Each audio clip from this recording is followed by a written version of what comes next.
दोस्तों, आपने कई सारी सीरीज देखी होंगी जिनमें सिर्फ आपका वक्त बर्बाद हुआ होगा और शायद ही उनसे आपको कुछ सीखने को मिला हो। लेकिन आज मैं आपको ऐसी 5 सीरीज का नाम बताने जा रहा हूं जो इस्लामिक तारीख पर मुश्तमिल हैं और इन सीरीज ने मुसलमान नौजवानों के अंदर एक जज्बा पैदा करने का काम किया है। इस्लामी तारीख पर बनने वाली ये सीरीज बेशक बहुत अच्छी और नायाब हैं। तो चलिए बिना वक्त बर्बाद करते हुए शुरू करते हैं अपनी इस वीडियो को।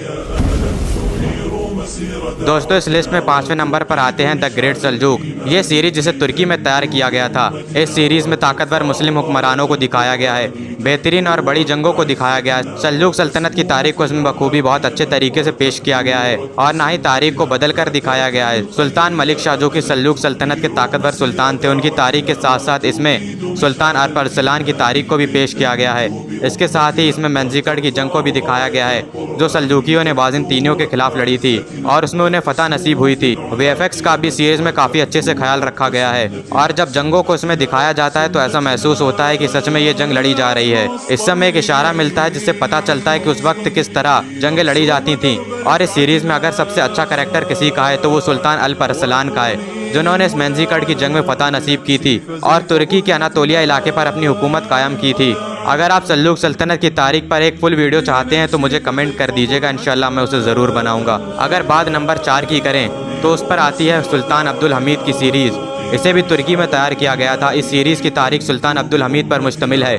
सुल्तान अब्दुल हमीद सल्तनत उस्मानिया के एक ताकतवर सुल्तान थे जिन्होंने कभी भी यहूदियों से पैसे के बदले यरूशलेम की ज़मीन को नहीं बेचा। सुल्तान अब्दुल हमीद को कई बार यहूदियों ने पैसे देकर ज़मीन लेने की कोशिश की, लेकिन उन्होंने बार बार मना कर दिया। एक तरह से उन्हें खरीदने की कोशिश की गई, लेकिन यहूदी कामयाब ना हो सके। सुल्तान अब्दुल हमीद के रहते ये कभी भी कामयाब ना हो सके, क्योंकि हज़रत उमर ने जब यरूशलेम को फतह किया है तो जो मुआहिदा हुआ था हज़रत उमर और ईसाइयों के बीच वो ये था कि यहूदी आ सकता है, ज़ियारत कर सकता है, लेकिन यरूशलेम में आबाद नहीं हो सकता। इससे पहले की खिलाफतों ने भी इस फैसले को माना और उन्होंने ज़मीन को नहीं बेचा। और सुल्तान अब्दुल हमीद के वक्त फ्रांस में रसूलुल्लाह सल्लल्लाहु अलैहि वसल्लम पर एक शो बनाया जा रहा था जिसमें रसूलुल्लाह सल्लल्लाहु अलैहि वसल्लम की बेरुमती हो रही थी। तो सुल्तान अब्दुल हमीद ने फ्रांस को वार्निंग देते हुए कहा था कि अगर उसने ये शो नहीं रोका तो वो फ्रांस पर हमला कर देंगे, और उन्होंने इस शो को नहीं चलने दिया। और जो आज मंजर पेश आया स्वीडन में कुरान को जलाया गया है, तो सोचिए अगर ये चीज़ सुल्तान अब्दुल हमीद के वक्त में पेश आई होती तो क्या होता। खिलाफत राशिदा का तो बड़ा ऊंचा मुकाम है। इन 57 मुस्लिम देशों से बेहतर सिर्फ एक खिलाफत है।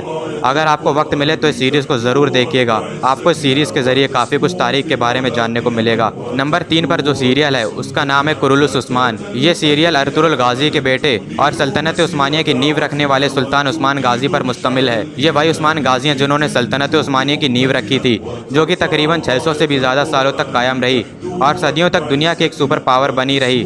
किसी में भी इतनी ताकत नहीं थी कि वह सल्तनत उस्मानिया का सामना कर सकें। उस सल्तनत उस्मानिया की नींव बहादुर जंगजू ने रखी थी। उस्मान गाजी के बाद उनके बेटे उरहान गाजी ने इसकी क़यादत संभाली और अपने बाप के नक्शे कदम पर चलते हुए उन्होंने सल्तनत उस्मानिया की सरहदों को और आगे तक बढ़ाया। इस सीरीज़ में आपको उस्मान गाजी की बहादुरी देखने को मिलेगी। सन 1299 में उस्मान गाजी ने तुर्क कबाइल को एक करके उस्मानिया सल्तनत की नींव रखी और इस पर उन्होंने सन 1323 तक अपनी हुकूमत कायम रखी। अनातोलिया के कुछ इलाके से इन्होंने अपनी सल्तनत की शुरुआत की और आगे चलकर इनकी सल्तनत ने एक वक्त पर 3 बर्रे आज़मों पर हुकूमत कायम की थी, एशिया, यूरोप और अफ्रीका। और तकरीबन सन 1323 में उस्मान गाजी की वफ़ात हो गई थी। काफ़ी अच्छी सीरीज़ है और मुसलमानों ने तो इस सीरीज़ को काफ़ी पसंद किया है। काफ़ी सारी जंगों को भी इसमें दिखाया गया है। मेरी राय में आप इस सीरीज़ को एक बार ज़रूर देखिएगा अगर आपके पास वक्त है, वरना आप चाहें तो आप उस्मान गाजी की तारीख को पढ़ सकते हैं। नंबर 2 की बात करें तो वो सीरीज़ है जो सबके दिलों में बसती है और शायद आप में से ऐसा कोई भी ना हो जिसने इस सीरीज़ का एक भी एपिसोड ना देखा हो, और वो है अर्तुरुल गाजी। तुर्की के अनातोलिया के इलाके में काई कबीले पर हुकूमत करने वाले हुक्मरान अर्तुरुल गाजी की तारीख को इस सीरीज़ में दिखाया गया है। ये वही अर्तुरुल गाजी हैं जिनके बेटे उस्मान गाजी ने 1299 में सल्तनत उस्मानिया की नींव रखी थी, जिसने आगे चलकर 3 बर्रे आज़मों पर अपनी हुकूमत कायम की।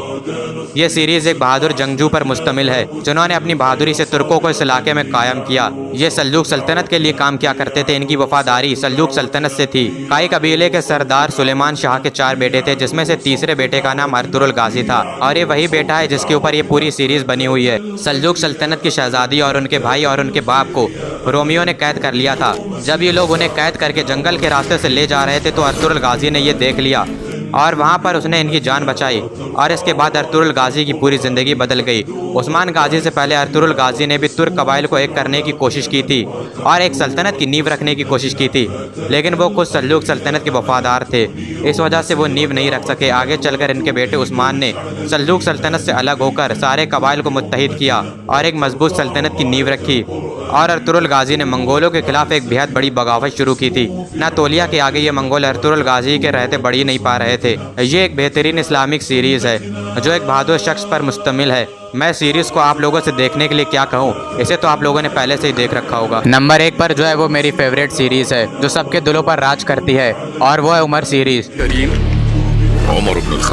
जो कि हज़रत उमर की दास्तान के ऊपर बनाई गई है, लेकिन इसमें सहाबाओं के चेहरे को दिखाया गया है। अगर इस चीज़ के साथ आप इसे देख सकते हैं तो बहुत अच्छी बात है। जिन लोगों के बारे में भी मैंने आपको बताया अभी, सल्जूक, उस्मान और अर्तुगरुल गाजी जैसे लोग, वो सब हज़रत उमर से मुतासिर हैं। तो ज़रा सोचिए हज़रत उमर की दास्तान कैसी होगी। जंग बदर, जंग उहद, जंग खंदक जैसी तमाम जंगों को इसमें दिखाया गया है। अगर आपको सहाबाओं के चेहरे से कोई दिक्कत नहीं है तो बेशक आप इस सीरीज़ को देख सकते हैं। हज़रत अबू बकर की खिलाफत का दौर, मुसैलिमा और तुलाया से जंग, जो खुद को पैगंबर बता रहे थे, उनसे मुसलमानों की जंगों को दिखाया गया है। हज़रत खालिद बिन वलीद और हज़रत अबू उबैदा की बहादुरी को दिखाया गया है। हज़रत अबू बकर, उमर, उस्मान और हज़रत अली की दोस्ती को बहुत अच्छे ढंग से पेश किया गया है। हज़रत अली की जंग खंदक में बहादुरी को दिखाया गया है। यहाँ तक कि इसके बाद हज़रत उमर ने जब खिलाफत को संभाला है तो वो भी इसमें पेश किया गया है। यरमुक और कासिदिया जैसी जंगें दिखाई गई हैं। हज़रत उमर ने जब यरूशलेम को फतह किया है वो भी दिखाया गया है। कैसे मुसलमानों ने रोम और फारिस की सल्तनत को तबाह करके रख दिया, और मिस्र पर कैसे हज़रत अम्र बिन अलास ने हुकूमत कायम की। हज़रत उमर की अदालत, उनके इंसाफ, हर एक चीज़ को बेहद ही खूबसूरत ढंग से पेश किया गया है। बाकी और सारी सीरीज़ के मुकाबले ये काफ़ी छोटी है। इसमें महज 30 एपिसोड हैं जिन्हें आप चाहें तो एक महीने में भी देख सकते हैं, जिन्हें देखने के बाद आपका वक्त नहीं बर्बाद होगा बल्कि आपको खुद पर फ़ख्र महसूस होगा कि आप किस उम्मत से हैं। खैर, ये वो 5 सीरीज़ हैं जो इस्लामी तारीख पर मुश्तमिल हैं। सबको एक साथ देखना तो मुमकिन नहीं है, इसलिए मैं कहूँगा कि आप सबसे छोटी और शानदार सीरीज़ उमर सीरीज़ को देखना शुरू करें। और इसी के साथ हमारी ये वीडियो भी ख़त्म होती है। उम्मीद करता हूँ ये वीडियो आपको पसंद आई। उसी तरह की और वीडियोस देखने के लिए हमारे चैनल को सब्सक्राइब कर लें। जल्द मुलाकात होगी किसी नई वीडियो में, जब तक के लिए अल्लाह हाफ़िज़।